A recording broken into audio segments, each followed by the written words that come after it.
everybody, you are tuned into Know Wealth. My name is Neo. And my name is Lebu. This week we've got an exciting week. Actually, we are planning our business launch. So we were like, how can we actually enter the business launch with a bang? So now this is going to be an enticer of what is actually going to be happening at the business launch.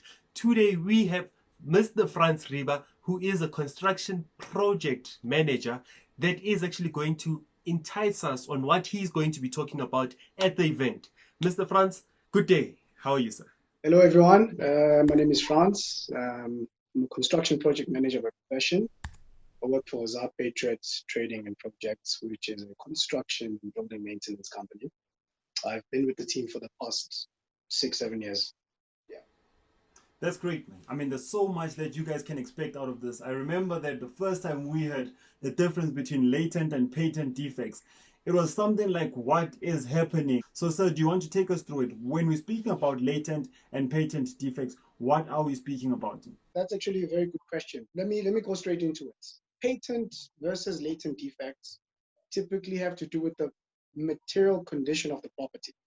So in simple terms, patent defects are visible defects, of course, that can be seen with the eye. These can be seen by property inspectors or even potential clients, such as broken windows, cracks on the walls, mold, watermarks on the ceilings, etc. So any fault or defect that you can see with the eye is called a patent defect.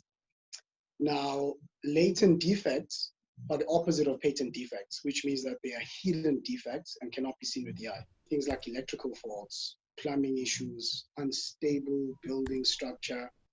And I would advise that you'd require a third-party independent inspector, such as a plumber, electrician, or structural engineer, to identify and fix this. So that's the difference between the two. The one you can see with the eye, the other you need professional expertise to be able to identify and eventually fix.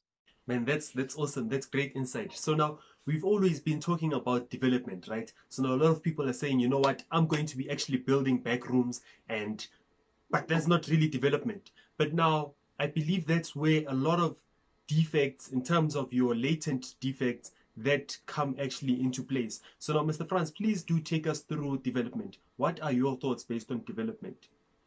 You know, Lebu, property development is actually very exciting. When I think about it or talk about it, I just get excited.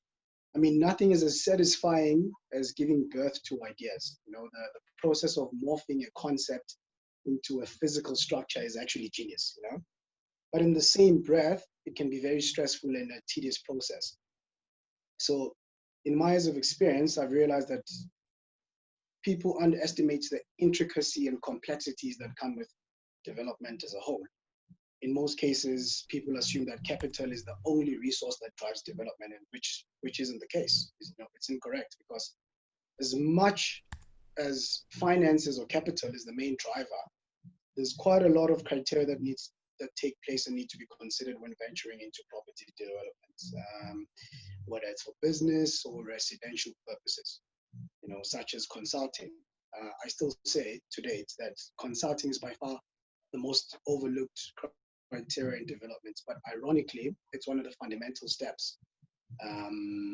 Engineering, location, mathematics, logistics, the list goes on and on and on. So as exciting as it is, it's a quite complex process that needs special skills and expertise to be considered when venturing into the whole process.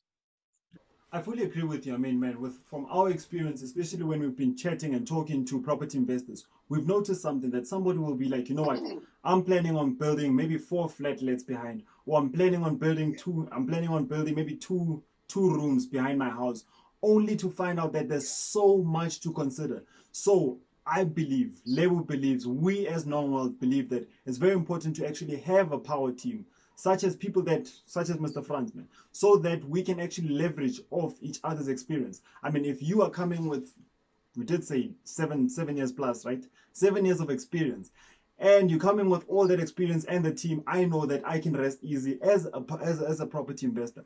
However, now if I think that I'm going to do everything by myself, that's when that I will be paying heavy school fees. I believe that everybody will pay school fees, whether you do it before or after when it's a mess. So it's up to you when you want to take it. Sure. Speaking of school fees, right?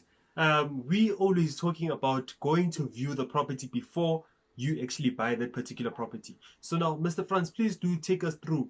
Do you think it's actually important for me to take someone that has your expertise to go with to view this particular property before I actually do the purchase? Because now this is a rookie mistake that a lot of people actually do. They go view the property and then only bring in a construction project manager once they've actually bought the particular property, only to find out that they are actually left with a mess. So now, Mr. Franz, please do take us through.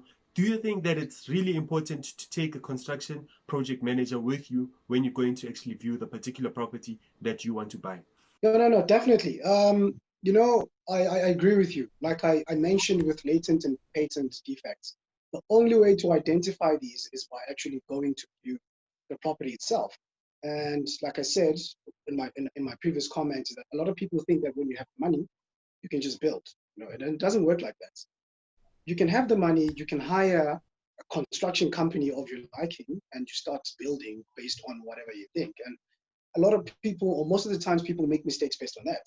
So you need a reputable property inspector or property management company to go with you when you go view a place for the first time, so that you can identify all these things. And again, the importance of having a construction project manager is big. You can't afford not to have a construction project manager in whatever venture you're going into, especially when you're coming into construction. The sole purpose of a construction project manager is to help you identify these things, help you save money, help you alleviate all the problems, etc., etc. So by all means necessary, you can't do it by yourself. Money or not, you need expertise. So that's my opinion. Okay, just to spoil the party, we're having a party this week, Saturday.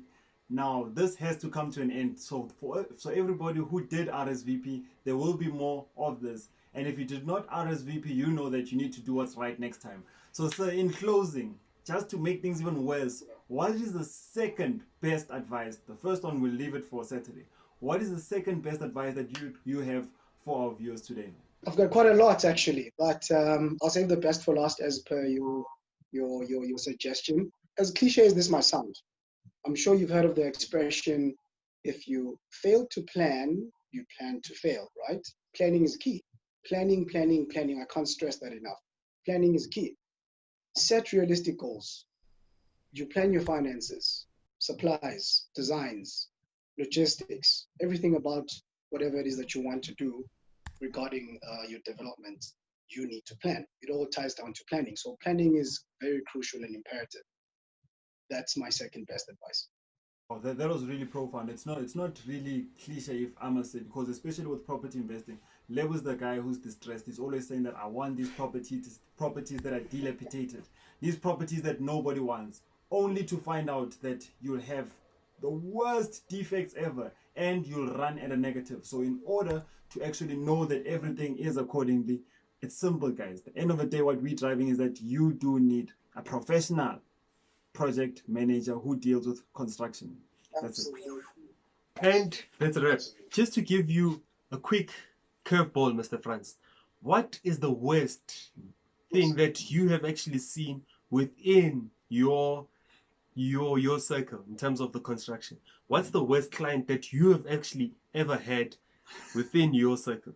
Of all the questions that you asked me, this one by far is the most difficult one because I've come across a lot of these things, and I mean, I deal with these issues every day. But fortunately enough, we've built, the company that I work for has a policy that we've built certain criteria and measures that prevent us from having to go through this all the time. However, there's this one time, many times, there's this client that I had that underestimated the budget costs. So they had planned or budgeted amount X and thought that it was going to do everything. And within that budget scope, they wanted the best of everything, only to find out that the finances that they had budgeted would cover a third of the entire project. So again, if you fail to plan, you plan to fail. So yeah, so they probably researched on their own, went on the internet and looked for prices, looked for material, and drafted their own budget and thought that they would work out something. But unfortunately, it wasn't the case. So hence, I like what you said earlier, that you need someone with expertise. You need a professional. Consulting. By far, again, another criteria that a lot of people overlook. So if you consult with a professional, you stand a chance to avoid those silly, careless mistakes, such as finances, etc. So that's just one of the experiences that I have. And that's a wrap. I'm looking forward to this week Saturday. I don't know about you, gents. I'm really excited about this weekend. Looking forward to seeing you if you did RSVP. If you didn't RSVP, there will be a next time. Non Wealth signing out.